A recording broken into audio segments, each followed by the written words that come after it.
Apakah kamu tahu bahwa di Jepang ada budidaya tuna sirip biru? Sebenarnya, apakah ini menguntungkan? Hanya perlu di tengah laut. Dengan menyiapkan 25 keranjang jaring raksasa dengan diameter lebih dari 80 meter. Dapat menghasilkan 000 ekor tuna sirip biru yang beratnya lebih dari 100 pon. Namun, fasilitas budidaya sebesar ini seringkali disertai dengan biaya yang sangat tinggi. Hanya untuk biaya pakan sehari, mencapai lebih dari 30.000 yuan. Ikan biru yang dibekukan di truk di depan kita merupakan makanan favorit tuna sirip biru. Berat ikan biru ini melebihi 25 ton. Namun hanya untuk 3.000 ekor tuna sirip biru. Makanan untuk seminggu. Pekerja menggunakan forklift dan kren untuk memindahkan ikan biru yang dibekukan ini ke kapal barang. Kemudian diangkut oleh kapal kargo ke fasilitas budidaya tuna sirip biru 30 mil laut dari pantai. Di dalam fasilitas budidaya terdapat total 25 buah kotak jaring bundar yang sangat besar ini. Setiap kotak jaring memiliki kedalaman hingga 40 meter. Menampung hampir 300 ekor tuna sirip biru berbagai ukuran. Seiring dengan para pekerja mulai melemparkan umpan ikan yang digunakan hari ini. Setelah semuanya dicairkan, mereka juga mulai dengan giat melemparkan umpan ke dalam kotak jaring.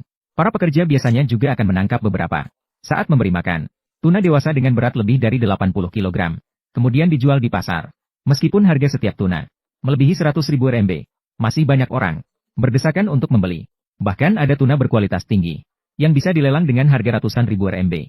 Karena otot insang tuna mengalami degenerasi, harus terus bergerak untuk mendapatkan oksigen yang cukup. Oleh karena itu, ingin menangkap ikan tuna berukuran besar untuk mendapatkan cukup oksigen dapat dikatakan cukup sulit. Para pekerja budidaya untuk meningkatkan efisiensi penangkapan, yang khusus dipasang di perahu nelayan. Tongkat pancing energi baru hanya perlu menyalakan saklar. Maka yang menunggu ikan tuna hanyalah nasib tenggelam. Ketika kapten melemparkan umpan satu persatu ke dalam air. Pada saat itu, ikan tuna yang lapar di bawah air.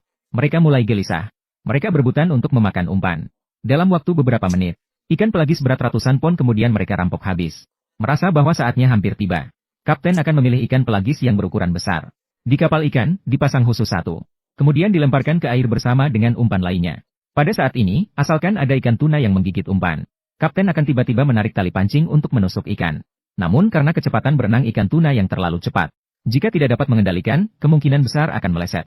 Untungnya, mereka memiliki cukup banyak umpan.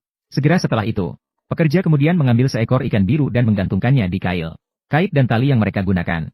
Semuanya terbuat dari kawat besi kasar yang konduktif.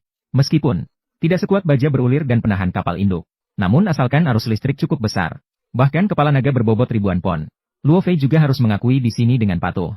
Saat umpan dilemparkan satu persatu ke bawah air, dengan cepat, sebuah ikan tuna sirip biru sial menggigit kail.